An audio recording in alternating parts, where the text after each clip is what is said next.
देखिए हम आज की क्लास में पढ़ेंगे ग्राफ विधि से गत के समीकरण का निगमन और गत के तीसरे समीकरण का निगमन v square equal to u square plus 2as।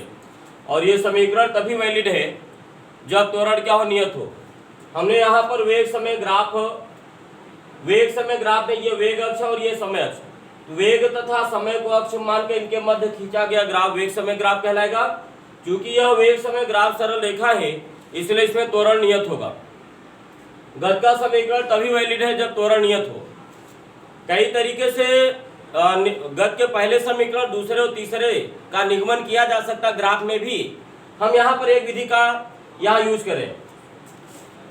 अब देखिए इसमें दिया है, मान लिया वस्तु का प्रारंभिक वेग u है, नियत त्वरण a है, t समय पश्चात वेग v तथा विस्थापन s है। वही चीज लिखा गया है, माना वस्तु का प्रारंभिक वेग u, नियत त्वरण a, t समय पश्चात वेग v तथा t समय पश्चात विस्थापन s है। अब इसमें चूंकि विस्थापन वेग समय ग्राफ से विस्थापन क्या होता है, वेग समय ग्राफ द्वारा समय से घिरा क्षेत्रफल। तो वेग समय ग्राफ से जो विस्थापन होता है वो वेग समय ग्राफ द्वारा समय से घिरा क्षेत्रफल। अब समय से घिरा क्षेत्रफल इसमें है कौन, तो देखिए ये वेग समय ग्राफ है। समय आपको लेना है 0 से t तक, तो 0 से t तक में विस्थापन कितना होगा, कैसे निकालेंगे, 0 से परपेंडिकुलर। देखिए 0 वाले पॉइंट को हमने c बोला है, 0 से परपेंडिकुलर खींचेंगे ग्राफ को d पर काटेगा, यानी एक साइड हो गई CD B से। ये पॉइंट आपको जो t समय पर जो पॉइंट है इसको B बोला, B से परपेंडिकुलर खींचेंगे ग्राफ को A पर कट करेगा। एक साइड हो गई AB, एक साइड हो गई T और 0 के बीच में यानी BC, और एक साइड हो गया ये परपेंडिकुलर D पे काटा, ये परपेंडिकुलर A पर, और एक साइड हो गया AD, यानी CD BC AB और AD के बीच में जो घिरा क्षेत्रफल है वही t समय में वस्तु द्वारा तय विस्थापन है। तो ये जो छायांकित हम यहाँ पर एरिया को शेडेड कर रहे हैं, एरिया को जो यहाँ पे छायांकित कर रहे हैं, इसी छायांकित भाग का जो क्षेत्रफल है यही क्षेत्रफल हो जाएगा t समय में विस्थापन। तो चले हम लोग आते हैं 0 से t समय के लिए।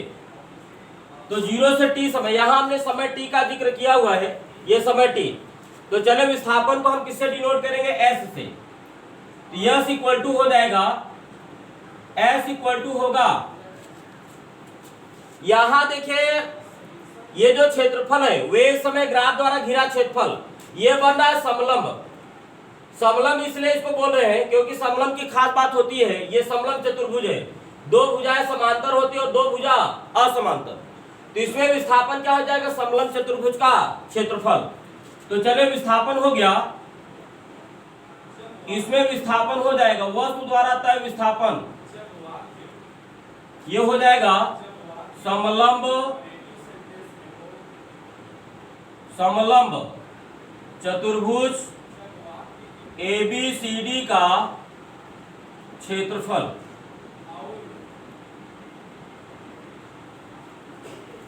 विस्थापन को हम डिनोट करते हैं S से, ये हो गया S इक्वल टू समलंब चतुर्भुज का क्षेत्रफल होता है 1/2 गुणित समांतर भुजाओं का योग। एक समांतर भुजा AB और एक समांतर भुजा, देखिए ये पॉइंट A है, ये पॉइंट B, ये पॉइंट C, ये पॉइंट D, ये समांतर भुजा AB होगा और एक समांतर भुजा CD।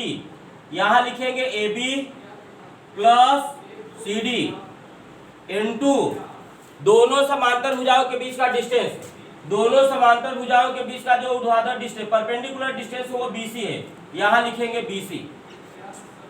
अब इसके बाद अब देखिए यहां लिखा है समलंब चतुर्भुज AB में, ABCD में AB कैसे निकाले, ये जो लेंथ है AB, ये लेंथ और ये लेंथ क्या है, सेम है, और ये लेंथ कैसे निकालेंगे, V माइनस 0 यानी V, ये लेंथ है V, यहाँ AB को लिखा गया V। ये जो CD लेंथ है ये कैसे निकालेंगे, U में से। तो देखिए जो CD लेंथ है वो U में से 0 को घटाएंगे तो ये हो जाएगा U, तो CD को U लिखा है। यहाँ जो BC है, BC जो लेंथ है कैसे निकालेंगे, T में से 0 को घटाएंगे क्या हो जाएगा T, वही चीज यहाँ लिखा गया। अब यही वैल्यू हम यहाँ रिप्लेस करेंगे, S इक्वल टू हो जाएगा 1/2 AB के प्लेस पर क्या रखेंगे, ए बी के प्लेस पर v और सी डी के प्लेस पर u, ये हो जाएगा v प्लस यू इंटू यहाँ बी सी है, बी सी के प्लेस पर क्या लिखेंगे t, ये हो गया t।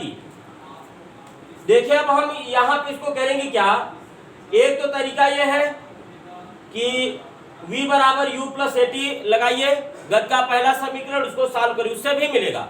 मैं एक आपको बहुत सार तरीका बता रहा हूं, गति का पहला समीकरण यूज करेंगे। गति के प्रथम समीकरण, गति का पहला समीकरण क्या है, v equal to u plus a t. हम यहां से ए टी निकाले तो क्या मिलेगा, ए टी हो जाएगा v माइनस यू, अगर इस u को इधर भेजेंगे तो माइनस हो जाएगा। हम यहाँ पे निकालने जा रहे हैं t, ये t कैसे निकालेंगे, एक उधर ले जाएंगे, ये हो जाएगा v माइनस यू अपान ए। तो चले इसी t के जगह पे हम क्या लिखेंगे, v माइनस यू अपान ए। तो मान रखें यस इक्वल टू हो जाएगा 1/2 v प्लस यू, और यहाँ t के जगह लिखा v माइनस यू अपान क्या हो जाएगा a। अब देखिए ये बन गया a plus b a minus v, a plus b a minus b होता है a square minus b square. उसी तरीके से v plus u v minus u क्या हो जाएगा, v square minus u square. ये दो का इधर मल्टीप्लाई करिए, एक का इधर मल्टीप्लाई करिए, ये बन जाएगा 2as बराबर ये v plus u v minus u क्या बन जाएगा, v square minus u square. अब इस यू स्क्वायर को उधर लाइए तो क्या हो जाएगा, प्लस यू स्क्वायर। तो वी स्क्वायर बराबर, यहां से वी स्क्वायर बराबर क्या हो जाएगा, अगर इस यू स्क्वायर को उधर लाएंगे तो प्लस हो जाएगा, यू स्क्वायर प्लस 2s बराबर वी स्क्वायर, यानी वी स्क्वायर बराबर क्या हो गया, you square plus 2a। Yes, और ये हो गया गति का तीसरे समीकरण का निगमन।